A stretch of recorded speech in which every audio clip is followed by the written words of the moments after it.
Hi, I'm Dr. Vincent Bellonzi.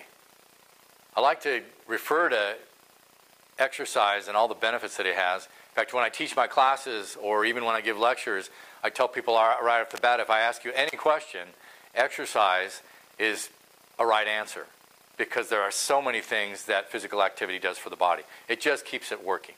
It keeps all the systems running, good circulation. There's so many benefits to exercise. Energy production, you can't make energy if you're not going to be physically active. The body's just going to slow down and shut down. You're not going to have the capability of producing energy. But several studies will show the benefits of exercise in relation to disease. I have a study here on Parkinson's. Now, we know Parkinson's can be helped with a lot of antioxidants, especially things like glutathione. Dr. David Perlmutter and other researchers have gone with his work, and he found that high dose of glutathione could at least temporarily alleviate a lot of the symptoms of Parkinson's, and sometimes he was able to get more lasting effects than just temporary. And there are other nutrients that can have quite an impact on Parkinson's. It seems that exercise as well has an impact on improving Parkinson's disease and other dementias. We know that high calorie intake can lead to these things. Of course, Parkinson's has associations and ties to pesticide exposure and other things that do actual damage. It seems that exercise, though, can help maybe even repair the brain, but at least improve the tremors and some of the other things that go along with Parkinson's. So if you're physically active, you can make a difference in, I would say, any disease. And there's ways to modify the exercise if you're not capable of doing full on. If you can get out there and be physically active, do it. There's going to be benefits, no matter what disease we're talking about.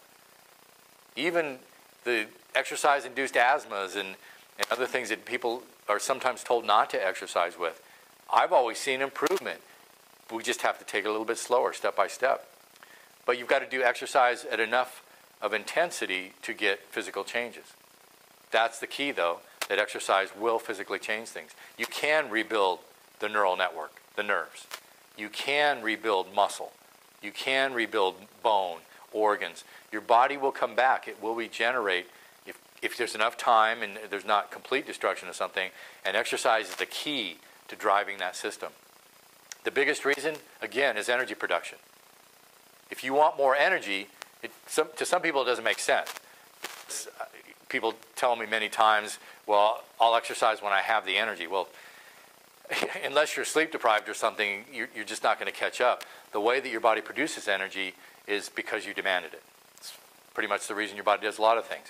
So if I'm physically active and I do it to an extent where I have a requirement for more energy, I'm going a little bit out of my comfort zone, then part of my body's adaptation is to increase the size of my mitochondria, which are my fuel cells that make energy, to increase the number of my mitochondria, to make them more efficient at producing energy. The best thing or the most important thing your body does, according to many scientists, is to make energy. But exercise or physical activity has to be there to drive it. So that's why that's cited in the article on Parkinson's.